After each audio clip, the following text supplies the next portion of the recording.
नमस्कार, मी मीनाक्षी कदम. झुंबी किचनमध्ये आपलं स्वागत आहे. इथे आपण घेतलेलं आहे गाजर, मुळा, हिरव्या पानांसोबत कांदा, बीट, उकडलेली 2 अंडी, मोड आलेले कडधान्य, लिंबू, काळं मीठ, एक हिरवी मिरची. बहुतेक वेळा काही जणांना बीटाची चव आवडत नाही, काही जणांना मुळ्याची चव आवडत नाही, मुळ्याची पानांची चव आवडत नाही. पण ज्यावेळेस आपण हे सगळं मिक्स सलाड बनवून घेतो त्यावेळेस त्याची एक वेगळी चव असते, ज्याच्यामुळे ते आपल्याला खायला काही प्रॉब्लेम होत नाही. तुम्ही कोणालाही देऊ शकता. शक्यतो जेवणाच्या अगोदर सर्व करू शकता. यामध्ये जे आपण अंड किसून टाकतोय त्याच्यामुळे अगदी चीज टाकल्यासारखी एकदम छान चव लागते. एकदा नक्की करून पहा. याच्यामध्ये कडधान्य तुम्ही आवडीनुसार जे हवे ते ॲड करू शकता.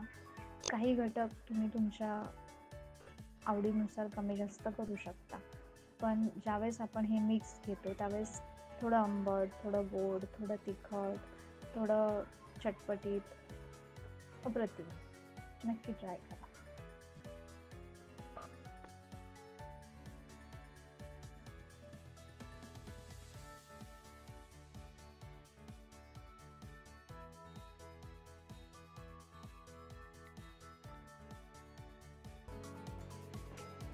इथे आपण कांदा बारीक चिरून घेऊ. कांद्यामध्ये अँटीबॅक्टेरियल, अँटीऑक्सिडंट असे गुणधर्म असतात. कांदा पचनक्रिया सुधारतो. कांदा उत्तम जंतुनाशक मानला जातो.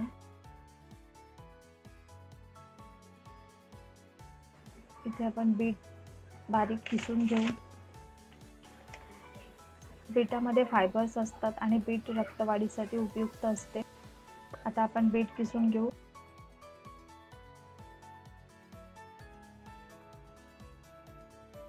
आता मुळा बारीक किसून घेऊ. मुळ्यामध्ये फायबर्स भरपूर जास्त प्रमाणात असतात, ज्याच्यामुळे आपली पचनक्रिया सुधारते.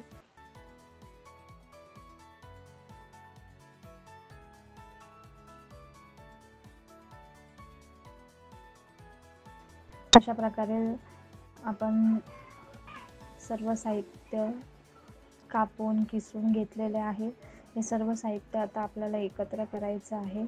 यामध्ये काळं मीठ, लिंबू मिक्स करून छान एकत्र एकजीव करून घेऊया. वरून चवीनुसार मीठ,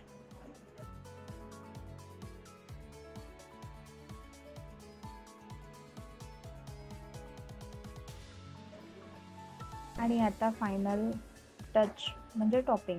आपण याच्यामध्ये अंड आपण टॉपिंग म्हणून घालणार आहोत. हे अंड इतकं आपण सॅलडवर अंड टाकल्यामुळे ते इतकं टेस्टी लागतं, अगदी चीज घातल्यासारखं. शिवाय तुमचं पोट भरतं.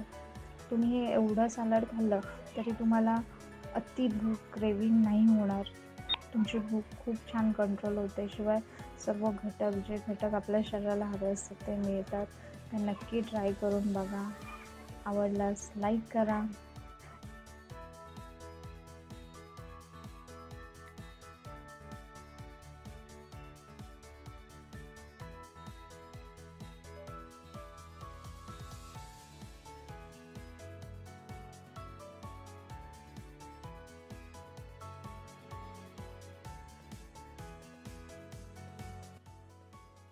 करू.